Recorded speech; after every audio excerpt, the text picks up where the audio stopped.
In this Fixie Q&A, we'll talk about cycling trends, frame materials, my thoughts on disc brakes, tracklocross, gravel, plus more coming up. What's up? I'm Zach Gallardo. Life is short, but don't make it shorter, so ride your bike every day to be reasonably dangerous, and subscribe for more fixed gear videos just like this one. And you can find all of the components and articles that we'll talk about in this video linked in the description.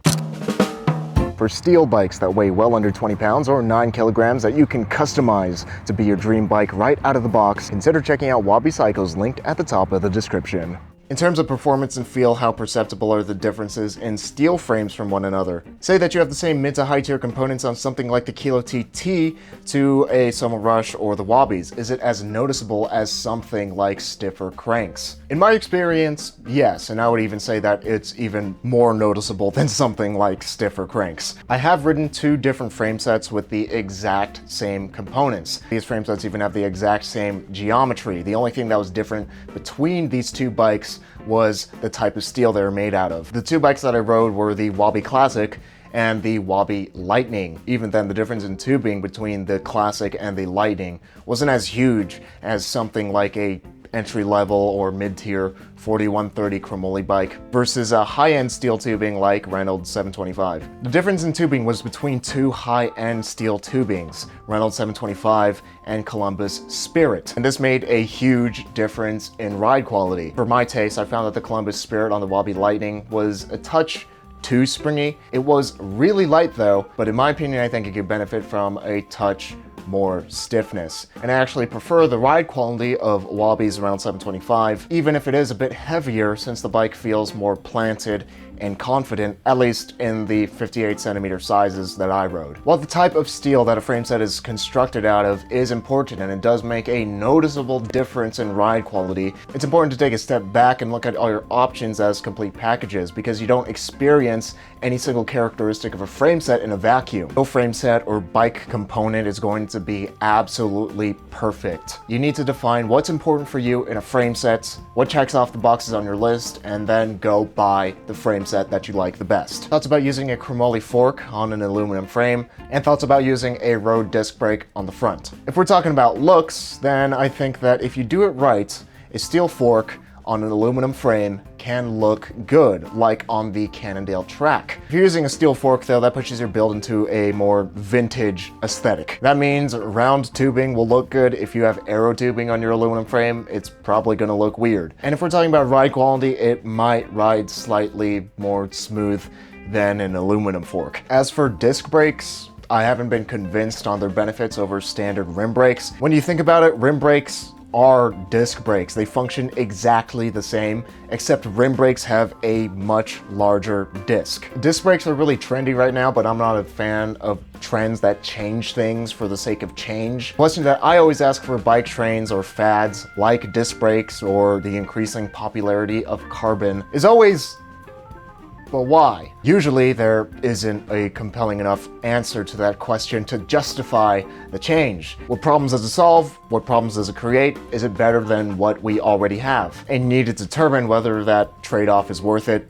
For me, disc brakes, they don't make the cut. By the way, if you like this reasonably dangerous shirt that I'm wearing, you can find it linked in the description, and orders are open until October 7th. Why do you dislike carbon parts so much, and have you ever owned any carbon components? Because the cost and the risks of carbon far outweigh its benefits. Carbon has a much shorter lifespan than steel and aluminum, but unlike those metal materials, it fails catastrophically without warning, which is a bad thing if you're riding a bike and depending your life on it. Bikes frequently fall or banged up at lockups and sometimes are crashed. Carbon weaves are designed to handle stresses in specific directions. It's just not designed to handle those common situations and still be safe to ride 100% of the time. Carbon is also much more prone to defects than metal, meaning that it's much more likely that carbon components will be unsafe to ride because of hiccups in design or manufacturing. Cycling in traffic is already dangerous enough with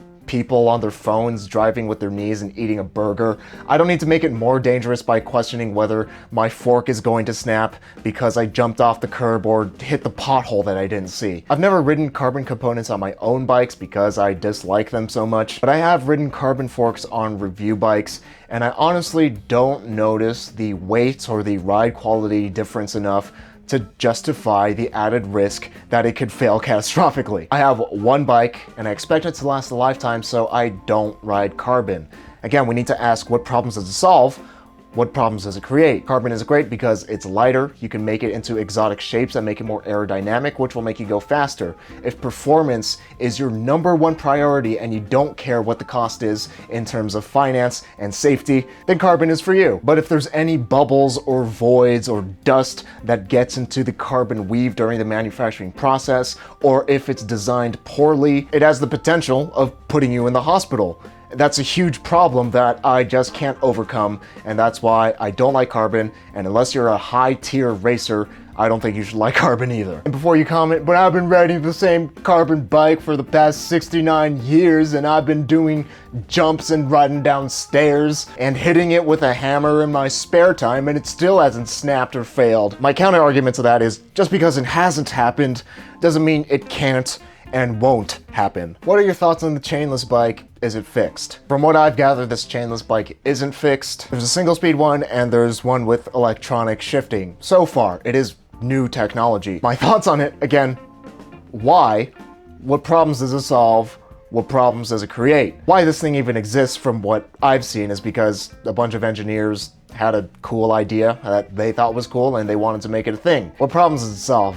Well, now you don't get grease on your pant leg, but I could just roll up my pant leg, so it's not a big deal. There's a lot more moving parts, which adds complexity, which means it'll be more expensive to maintain, assuming you could even find somebody who knows how to work on this type of drivetrain. It doesn't have fragile, exposed derailleurs, so it might be a little more reliable, but at the same time, it needs to have electronic shifting, which again, adds more complexity, which can be a headache in the long run. Engineers like to make cool designs and then find problems for their cool designs. It seems like they're reinventing the wheel here, which might lead to more innovation, but the design of the bikes that we have today are over 100 years old for a reason, because they're dang near perfect, but at least the chainless drivetrain is cool. Did you ever own a geared bike? Or are you considering buying one in the future? I started riding on a specialized hard rock, which was about 3 to 4 sizes too small for me. That's the only geared bike I ever owned. The nicest geared bike I've ever ridden was a Soma Saga that they sent to me to make a video for their social media pages. I found it a bit boring and stale to ride. I like fixed gear so much because they're so engaging to ride, and it sounds so stupid and nebulous, but that connection that you get with a fixed gear drivetrain, where it almost feels like you and the bike are one, is just a ton of fun to me, and that's the most fun that I've ever had on a bike, so that's why I exclusively ride fixed gear bikes. I might buy a geared bike when I'm 40 or something, but at the present I just have no desire to ride geared bikes because I have the most fun on a bike on a fixed gear drivetrain. And the reason that I ride a bike in the first place is to have a lot of fun. Opinions on track lacrosse. It's cool, it looks like fun. I'll do it if I get the chance. Also, have you ever ridden a surly Steamroller or a Crosscheck fixed? I haven't. What would make a better fixed gear commuter? The Steamroller overall was designed to be a fixed gear commuter, so go with the Steamroller. I know it's a niche genre of fixed gear riding, but is there a place for gravel in the more traditional Fixie world? When you refer to the traditional Fixie world, I assume you're referring to the people that are like, brakeless track bikes only, slam that stem. This frame set doesn't ride like a jackhammer, it's not nearly stiff enough. So if you're talking about that, well, probably not. But if you're just talking about people that ride fixed gear bikes because they like it, then yeah, there's room for gravel. It's your bike, so ride it the way that you like. And these days, increasingly, more manufacturers are making frame sets with bigger and bigger tire clearance because people are realizing, hey, fat tires are a lot of fun to ride, reliable, pretty much just as fast as skinnier tires, and they can go more places. More people these days want to take their bikes to places where there's not traffic, and that's also the case for fixed gear riders. Dealing with steep downhills. Put on a brake. If you want to be super hardcore and have a miserable time on steep downhills and you still want to ride brakeless, ride a lower gear ratio so it's easier to skid and backpedal. Otherwise, get good at skidding and backpedaling. How many bikes do you currently own? 1. I ride on paved roads 99% of the time, so I only need a bike that's really good at that. And the Wabi Special has been my favorite bike that I've owned so far, and also the nicest riding bike I've ever ridden. All you need is one if it's damn near to perfect. I think we'd all like to hear your honest opinion of Premium Rush, and also possibly Quicksilver. Or more seriously, some thoughts on the more prevalent fixed riders on YouTube like Cooper Ray, Matt Reyes, Eric Otto, Austin Horse, Terry Berenson, etc. I've never seen Quicksilver, but Premium Rush is my guilty pleasure. I know how ridiculous and silly it is, but some of the shots that they get are just so cool. And it's super cliche as far as the fixed gear references go, but it's unintentional silliness, and the fact that they even decided to shine a light on our small corner of the cycling world makes the movie lovable. As for the other fixed gear influencers, I don't know who Cooper Ray is. I don't know who Matt Reyes is. I don't know who Eric Otto is. Austin Horse, I don't know what he's up to these days. I remember he made a couple of videos with Red Bull back in the day that I really liked. Terry Berenson, super cool videos. Also, no offense to these fixed gear influencers that I don't know.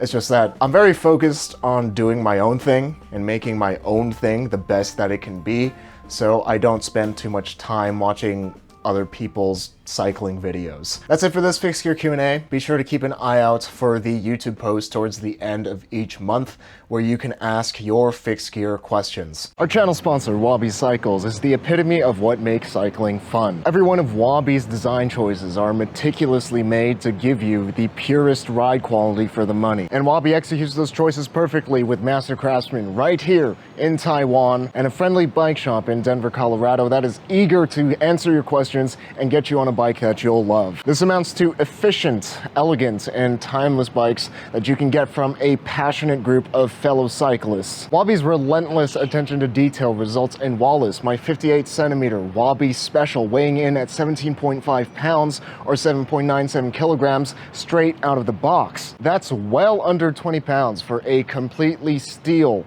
lugged frame set that has no carbon components. That weight isn't just for quoting and impressing other cyclists though. It results in the best riding experience that I've ever had on a bike, with a snappy, responsive, and lively bike that only top shelf steel can bring. That pure fun makes it easy for me to ride Wallace, my Wabi Special, as my only bike as I travel throughout Asia. So if you're looking for the bike that could very well put an end to your search for the perfect bike, consider checking out Wabi Cycles, linked at the top of the description, because it really is the closest thing that I've ridden to the perfect bike. If you dislike this video, be sure to let me know by giving it a thumbs down. But if you like this video, give it a thumbs up and subscribe to watch more fixed gear videos just like this one. But stop watching me right now if you haven't ridden your bike yet today, because life is short, but don't make it shorter. So ride your bike every day to be reasonably dangerous.